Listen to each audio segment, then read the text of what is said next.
നോമ്പ് തുറ വിഭവം പഴം ഉന്നക്കായ വേണ്ടത് നേന്ത്രപ്പഴം ഇങ്ങനെ ഉടച്ചിട്ട് പുഴുങ്ങി ഉടച്ചിട്ട് ഇതാ ഇതേപോലെയൊക്കെ ചെയ്ത് വമ്പ പരിപാടി.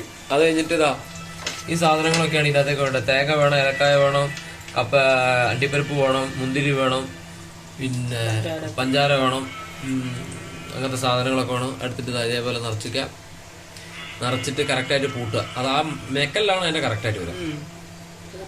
പൂട്ടലിലാണ് ഇങ്ങനെ കറക്റ്റായിട്ട് ഇടണം. എന്നിട്ട് അതെടുത്തിട്ട് ഇതാ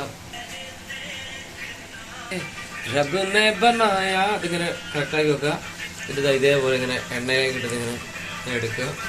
ഇത് മാത്രമല്ല ഗൈസ്, ഇന്നത്തെ വിഭവത്തിൽ ഞങ്ങൾക്കുള്ളത് ഉള്ളി ബജി, മുളക് ബജി, മുട്ട ബജി, നല്ല പുട്ടുണ്ടാക്കി തുടങ്ങാൻ പോകുന്നുള്ളൂ. പുട്ട്, കറി, ബീഫ്, നല്ല കിങ് ഫിഷ് ഫ്രൈ,